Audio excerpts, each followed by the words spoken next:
You ever find yourself sitting in a room full of applause, knowing every clap is for a lie? That was me, sitting right up front at Greg's retirement dinner, smiling like everything was just fine. My children were up on stage, singing his praises like he built the business from the ground up, bare hands and all. My daughter called him unstoppable, the very picture of grit. My son said he built an empire from scratch, the reason our family survived the tough years. Then they looked at me smiling and thanked me for always being supportive, even if Mom never really got the business side of things. The crowd chuckled. I smiled along with them, even though not a single one of them knew the truth, not even my kids. But someone in that room did. And when that person stood up and asked to say a few words, the proud smile Greg had been wearing all night vanished in a heartbeat. But I'm getting ahead of myself. To understand how we got there, we have to go back a dozen years. I'm 64 now. We divorced quietly 12 years back. No shouting matches or thrown plates. Just two people who ran out of ways to talk to each other. He got the house, the company, and the golf club perks. I walked away with my consulting firm and a sense of peace. At the time, it felt like a decent trade. 6 months later, Greg called me late one Tuesday night, 11:30 p.m., voice thin and stretched. He sounded like a man who had been staring at spreadsheets that didn't make sense. "Diana, I need your help," he said. I was sitting in my new apartment, then 2 bedrooms, cozy enough that my daughter would later call it quaint in that way people do when they mean cramped. I'd just finished reviewing a client's contract, industrial supply. Nothing flashy. Greg always called my consulting business Diana's little side hustle. "The company's in trouble," he said.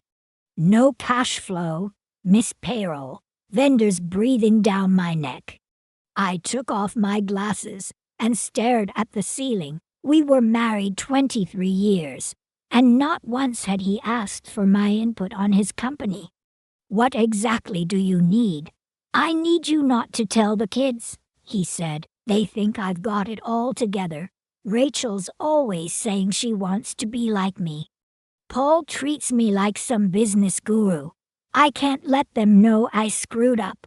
That's when it hit me he wasn't calling for advice. He was calling for a cover story. So I gave him both. For the next 6 months, I ran his company from my kitchen table. Midnight contract reviews, lunch our supplier renegotiations, payment schedules that kept the lights on. My firm had been profitable for 15 years, consulting Fortune 500 execs on how to clean up messes just like Greg's. But he never connected the woman who brought pot roast on Sundays with the strategist solving his crisis. I used my personal savings to settle his debts. It wasn't a loan. It was a gift he never said thank you for. But the hardest part, watching him rebuild his self-worth using blueprints I'd drawn up. He'd sit Rachel down and explain how he innovated his way out of disaster. Ideas he could barely pronounce 6 months earlier, now delivered with a whiteboard and confidence. "Dad's incredible," Rachel said one day over coffee, practically glowing. "The way he turned the company around, it's inspiring. I want to lead like that." She was 26 then, sharp as they come, already climbing the ladder at a marketing firm. Power suits, buzzwords, and big ambitions. She even picked up phrases from Greg's dinner table monologues. Market repositioning, scaling for growth.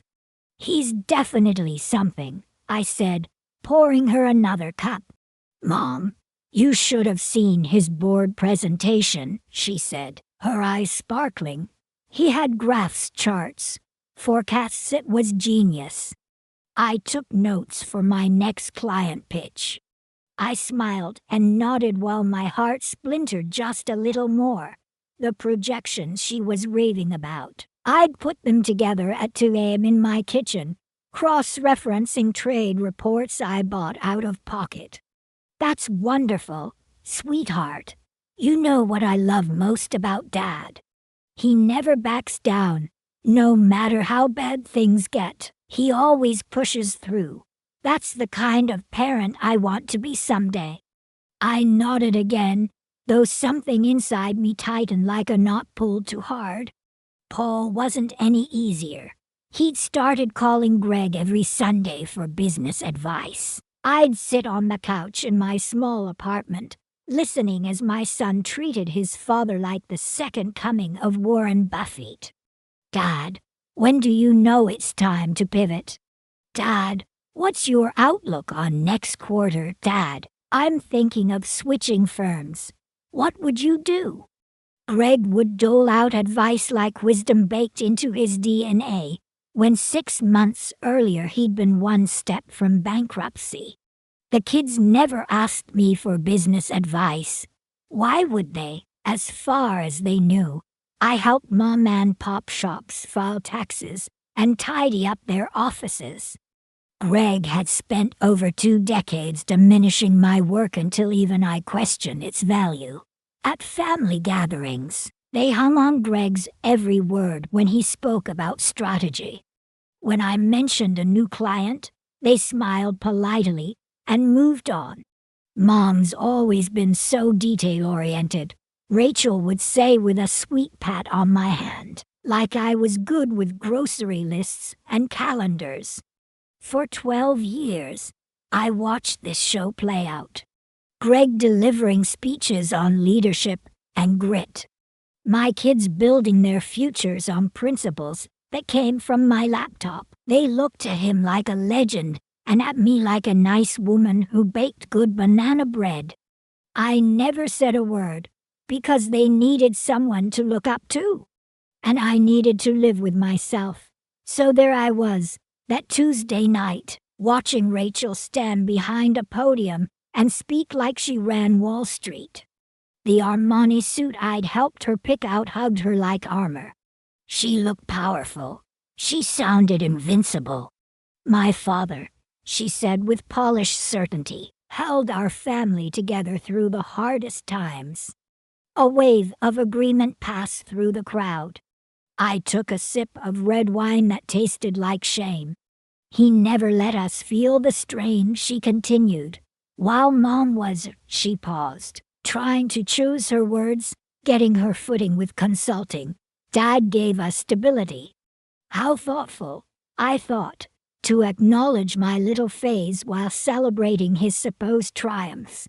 He rebuilt everything, she said. No excuses, just determination. She smiled the smile of someone who's never questioned their hero. That's the kind of parent I want to be. If irony had weight, I'd have sunk through the floor. The applause that followed was enthusiastic and long.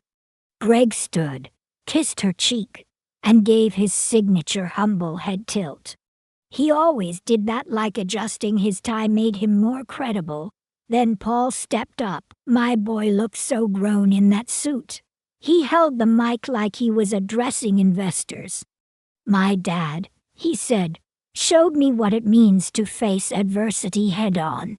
He glanced at Greg with admiration that made me want to scream. There was a time after the divorce when things were rough. The business was shaky. Money was tight. I stared at my son, wondering if he remembered that shiny new laptop he got freshman year, the one I bought with a bonus Greg never knew I earned. But Dad didn't flinch. He carried us through, carried us. Like I'd never been in the picture. He's the reason I understand what true leadership looks like, Paul said. The kind that does the work without seeking credit. More applause. Greg stood again, placing his hands on their shoulders like a man christening an empire. Then they turned to me. Rachel smiled. And of course, we can't forget Mom. Paul chimed in. Mom has always been our foundation, always there with dinner or a kind word, even if the business world wasn't really her lane. Laughter trickled through the room, soft and patronizing. Rachel added, "She's always tried to understand Dad's work, and we love her for it." The chuckles turned into polite applause. I raised my glass toward them and smiled like a woman who hadn't just been publicly demoted to background noise. 12 years. 12 years of carrying the company from collapse to acquisition while they thanked me for casseroles. The clapping finally faded, and Greg stepped up to the mic with the confidence of a man who believed every word of his own legend.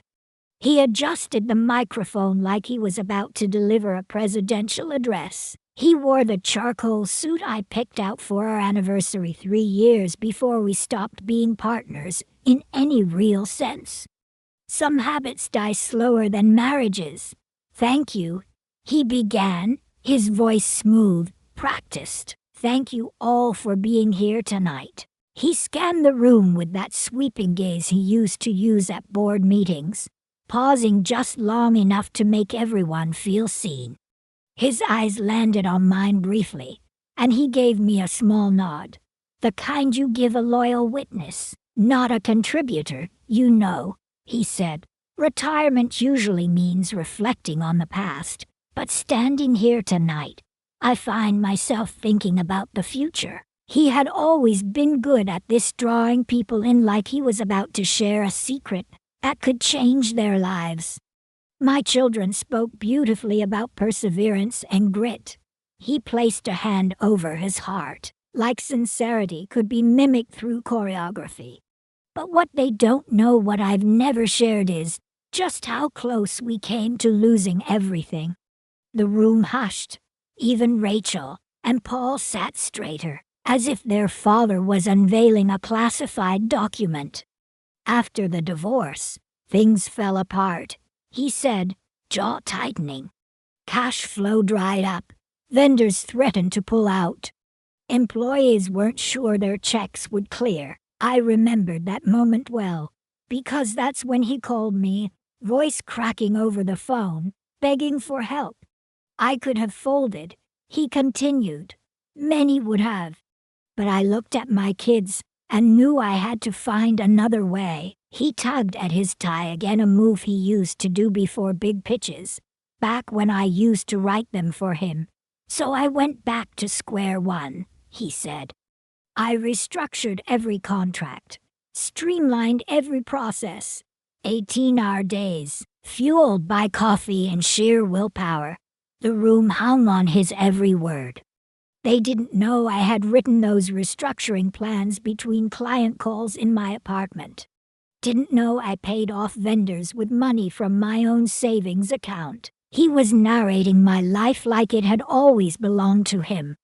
"There were nights," Greg said, voice dropping, "I wasn't sure we'd make it to morning. But I pushed forward for my family, for the people who believed in me." He gestured toward Rachel and Paul, who now looked on with teary admiration. "I rebuilt this company with my own hands. Every solution, every system, every decision came from refusing to fail." Applause thundered through the room. People stood. Crystal glasses rang with the sound of celebration. Greg smiled like a man who had carved success from granite with nothing but conviction. "They call it a comeback," he said, modest as ever. "I call it grit." Then he chuckled, like he'd just told a joke only he understood. "And maybe," he added, "just a touch of luck." Laughter, clapping. He had them eating out of his hand. "Some of you have asked me what the secret is," he said, lowering his voice for dramatic effect. "How do you revive something that seems beyond saving?" He leaned in like he was about to share classified intel. "You don't rebuild," he said. "You reinvent. You make something better than what was there before." He paused again. I knew that smile. He was about to drop the headline. Which brings me to why we're here. Last month, I sold the company to Meridian Corporation. The room gasped. More applause. I watched Rachel's jaw drop. Paul leaned in stunned. $42 million, Greg said, savoring every syllable. For a company that, a little over a decade ago, was on the brink of collapse. Applause again, the kind that echoes. I drained my wine glass, setting it down like it was breakable truth. I'd listened to this fairy tale for over a decade, and somehow it still stung. Greg accepted his standing ovation like it was his birthright. When he finally stepped away from the mic, his face glowed with the satisfaction of being believed. That's when I noticed the man approaching my table, tall, well-dressed, confident in a quiet way, Victor Hale. The boy I once taught to manage supplier negotiations like a chessboard. Mrs. Miller, he said, smiling warmly. His hair was grayer now, his face more lined. But those eyes, still sharp, still brave. I wasn't sure you'd remember me, he said. How could I forget? I gestured to the empty seat beside me. Please sit. Victor took the chair like it had always been waiting for him. The awkward young man I used to guide through cost analysis had grown into someone who wore authority like a tailored suit. I almost didn't recognize you, he said. I've been meaning to thank you for years. You saved my career before it even started. I gave a modest smile. I think you're giving me too much credit. Victor tilted his head slightly, gaze flicking toward the front of the room. To be honest, I just listened to a very compelling story about leadership and reinvention, he said evenly. But the version I heard didn't quite match what I remember. I met his eyes and felt a quiet storm rising behind them. It was quite a speech, I said, my voice calm. Yes, Victor replied. Quite something. He leaned in, voice soft but serious. Mrs. Miller, I hope you'll forgive me for being blunt. He paused, then asked the question I'd been waiting years to hear. The restructuring plans, the supply chain systems, the efficiency protocols that turned the company around.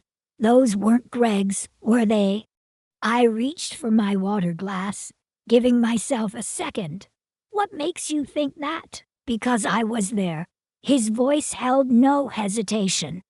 I was the junior ops manager who helped implement those changes. I remember the meetings, the spreadsheets, the strategy decks more advanced than anything our executive team had ever put together. And I remember you. You were the one steering the conversations, asking the right questions, nudging us toward the real answers. The noise of celebration buzzed around us, but for a moment, we were in our own quiet corner of the truth. Rachel and Paul still beamed at their father, basking in borrowed light. Victor's voice dropped. Mrs. Miller, are they saying you saved the company? I looked down at my glass. Some stories are more complicated than they appear. He nodded, thoughtful. But this version, it serves everyone better than the truth, doesn't it? I didn't answer. Not directly. They needed someone to admire, I said. And I let him be that. Victor watched me, measured. Children need heroes, I added, even when they're grown. He was quiet for a beat, then leaned forward again. Mrs. Miller, I'm the new CEO. My breath caught, just for a second, of Meridian's acquisition. I'll be taking over operations starting next week. I looked at him closely. He wasn't gloating. He was grounding me in what came next. The company you saved, he said gently. The systems you built. That's what made Meridian want to buy. He held my gaze. I've been in this business long enough to know the difference between vision and theft. And what I just heard up there was theft. The word hit the table like a dropped fork. Victor, I said slowly, what are you suggesting? He looked around the room, at Greg shaking hands, at Rachel and Paul glowing with pride. At some point, he said, even well-meant lies need to come undone. Even if the lie was built out of love. He wasn't trying to expose me. He was trying to uncover me. And as he spoke, he began to lay it all out memory by memory. Mrs. Miller, I remember the night you walked into the office with a cashier's check for First National. Paid off the loan in full. Greg claimed he'd brokered some miraculous refinancing. But I saw you hand that envelope to the CFO. He shook his head. And I remember you walking in after hours with your laptop, saying you were there to help. But you weren't helping. You were running the whole thing. You remember the Peterson contract? I nodded. That one deal saved us from losing our top supplier. You spent 6 hours writing the negotiation plan. You walked me through the cost models, explained the discount trade-offs like a professor with one student. He raised a hand before I could interrupt. The next morning, Greg presented your plan like he'd dreamed it up in his sleep. Victor looked both pained and certain. You taught me how to read balance sheets. Not the simplified ones from business school, the ones that actually reveal where the money's bleeding. You taught me how to find inefficiencies and fix them. He leaned back. I was 28, terrified I'd be fired. And you sat with me 3 nights a week for half a year. You never asked for credit. You never told anyone. You just kept showing up. His eyes flicked toward the stage, where Greg stood beneath a halo of congratulations. And now the whole room believes he saved the company. Victor's voice wasn't bitter. It was tired. Tired of watching a lie walk in daylight. You built the workflows. You designed the cost controls. You created the entire operational backbone. And I watched it happen. He took a breath. You told me once that businesses fail when people stop asking questions. That lesson changed how I do everything. Then he looked directly at me. When Meridian evaluated the acquisition, do you know what impressed them most? Your systems, your supply chain logic, your risk mitigation protocols.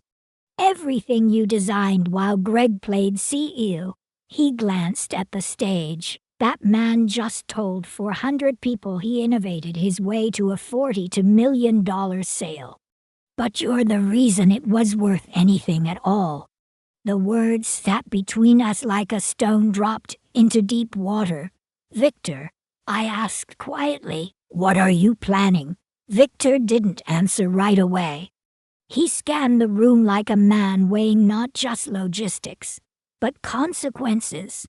Then his voice returned, low but resolute. I'm thinking some debts can't be repaid in silence, and 12 years of you being erased is 12 years too long. I didn't respond. I couldn't. Not before he added. And I'm not just thinking. I'm deciding. Greg, meanwhile, had returned to the mic. The servers were clearing dessert plates, and chatter had resumed across the room. But Greg couldn't resist another spotlight. If I could have your attention once more, he said, tapping the microphone with that casual confidence he mistook for charm. The crowd fell quiet again. Even the busboys froze. Tonight has meant so much to me, Greg began, voice coated in performance-ready sincerity. Hearing from my children, reconnecting with colleagues and friends, it's reminded me how important our journey has been. He paused, letting that dramatic weight settle. And it's a story worth sharing. I knew what was coming before he said it. I'm thrilled to announce that I've begun work on a memoir. Rachel clasped her hands in delight. Paul looked like he'd just witnessed history. A book about resilience, failure, and building something from nothing. Warm applause swept through the room again. Greg stood tall, proud, polished. I'm calling it asterisk quiet strength asterisk, he said, with the gravity of a man naming a child. The irony made my jaw ache. Because the most powerful moments often happen when no one's watching, he continued. When you're up late, making the hard calls, finding a way forward. I nearly laughed. The only decisions Greg made at midnight were between Kung Pao chicken and pepperoni pizza. Still, the crowd was captivated. It's a story of refusing to give up, Greg said, his voice rising, of carrying others when they can't carry themselves. More applause, louder. He basked in it, hands raised modestly, like he didn't plan every second of this. I'll be working with publishers soon, he added. This is a story that needs to be told. Phones came out. People began posting already. Victor sat motionless beside me, his jaw tight. Then, just above the noise, he asked softly, "Did you hear what he named it? Asterisk quiet strength asterisk," I said. He looked at me, and his voice cut through the applause. Quite a title, quite a lie. Then he stood, not rushed, not angry, purposeful. I watched him speak to the event coordinator, a woman in a crisp black dress with a clipboard and an air of control. She nodded once, looked at the stage, made a note. Victor returned to the table and sat. "What did you just do?" I asked. He didn't flinch. I asked for 2 minutes at the mic before the evening ends. My stomach twisted. Victor, he looked at me with steady calm. Some stories deserve to be myths, but this one deserves to be told. Across the room, Rachel and Paul were still glowing from their father's announcement, probably already imagining the day his book would sit on their shelves. "Victor," I whispered, "some gifts should stay wrapped." He shook his head. "They'll understand. They need to understand who you really are." "And Diana," he paused, voice softening. "That's a gift you've denied them long enough." Greg reappeared then, as if summoned by tension. His smile strained at the edges. "Diana," he said with too much charm, "could I have a word?" Victor started to rise, but I touched his wrist. "It's okay," I said. Greg gestured toward a quiet corner of the ballroom. We walked past half-empty tables and fading flowers. Once out of earshot, his voice dropped. "I hope you're not planning anything dramatic tonight," he said, adjusting his cufflinks with nervous precision. "Awkward, you know." I tilted my head. "You've always been the quiet one, Diana. Please don't make this about you." The arrogance was staggering. He'd built his entire comeback on my labor, and now asked me not to disturb his narrative. "I'm not going to say a thing," I said. His relief was visible. "Good. I know all this success talk might be hard for you to hear. But this is my night. I understand perfectly." He studied me for signs of rebellion, but I gave him none. "The memoir is going to be huge," he said. "Rachel's already thinking of writing the foreword.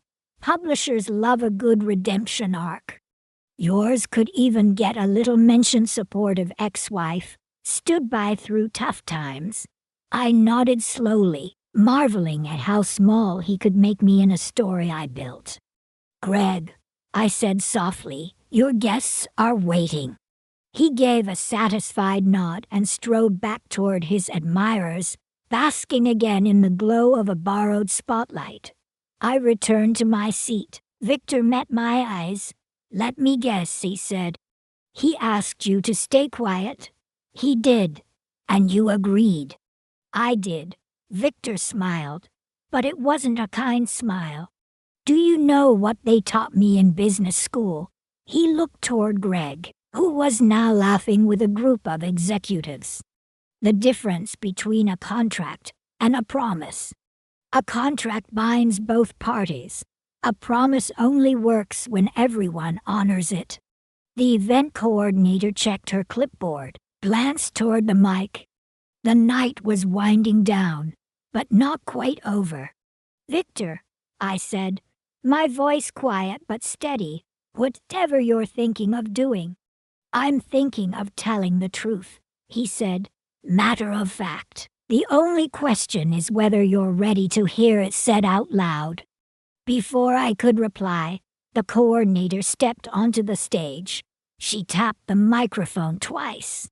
"Ladies and gentlemen," she began, her voice calm and professional, "before we conclude this wonderful evening, we have one final speaker." There was a murmur of curiosity. People turned in their seats. "Please welcome Victor Hale, CEO of Miller Industries." Chairs shifted. Phones lifted. Greg looked mildly confused, but still pleased, likely expecting another tribute. Rachel and Paul straightened, intrigued. Victor stood, buttoned his jacket, and walked slowly to the front. He moved with the unhurried certainty of someone who no longer had to ask permission to speak.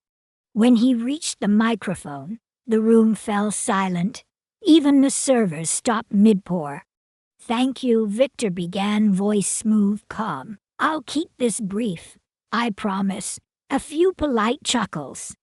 "I've been with this company for 12 years. Started as a junior operations manager, worked my way up, and I've had the privilege of watching it grow into something truly remarkable." Greg nodded from his table, proud, expectant. "But I've also witnessed something else," Victor continued. "Something that deserves recognition tonight." His eyes found mine.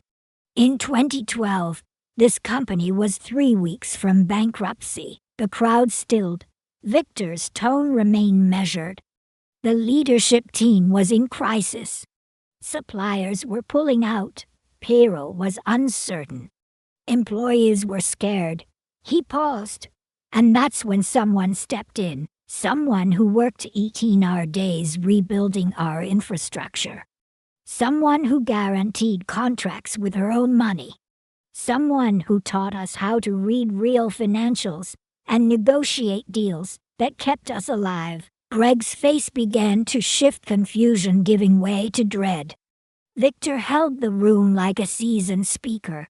The systems that made this company profitable, the structures that drew Meridian to acquire us, those didn't come from the executive suite. He paused. They came from Diana Miller. You could have heard a pin drop. Then chairs creaked as heads turned. Victor didn't flinch. Mrs. Miller didn't consult. She created, she funded, she implemented. She rebuilt this company from the foundation up without pay, without credit, and without fanfare. I sat frozen, feeling every eye in the room land on me. Greg was pale, mouth slightly open. "I know this," Victor said, "because I was there. I was the junior employee she coached through cost models and crisis negotiations.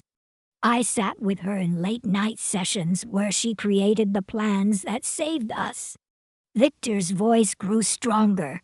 "For 12 years, I've watched her work be celebrated as someone else's genius.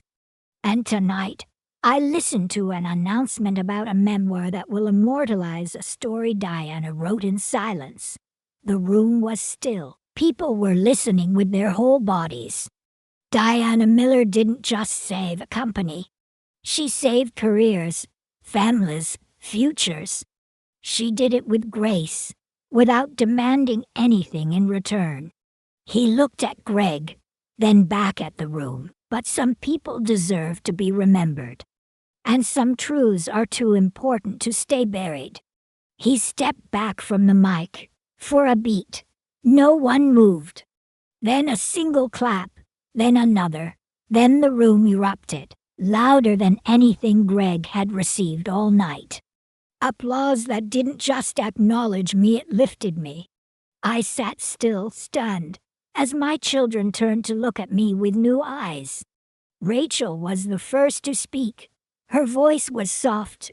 "Mom," she stepped forward, heels in one hand, her face open and raw. "Why didn't you ever tell us?"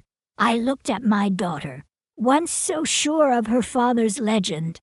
"Because you were building your lives," I said quietly, "and I wanted those lives to rest on something you could be proud of." Paul slid into the chair beside me, head lowered. "We celebrated the wrong parent," he whispered. "All these years, we thought," he trailed off. Rachel sat down on my other side. Tears welled in her eyes.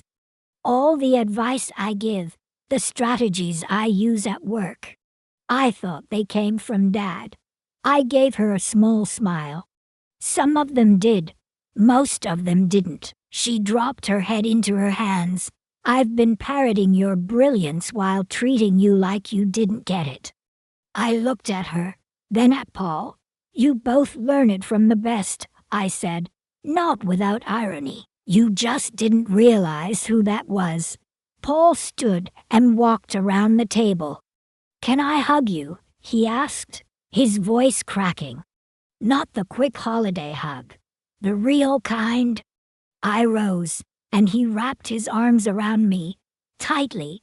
Rachel joined, and we stood there, the three of us, in the middle of what had become my moment. Behind us, the crowd began to disperse. Chatter filled the air again, but the tone had shifted. People looked at me differently now. They saw me. Victor returned to our table, loosened tie, calm but resolute. He looked like a man who'd finally set down a weight he'd carried for far too long. "I hope I didn't cause too much of a scene," he said, a wry smile tugging at the corner of his mouth. Rachel wiped her face with the back of her hand, eyes red but steady. "You didn't cause a scene.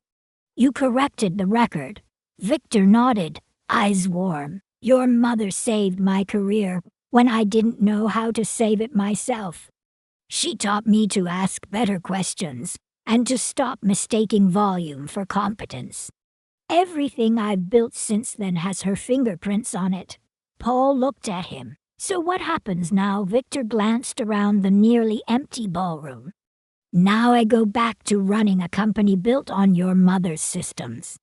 And if she's willing, I'd like to bring her back.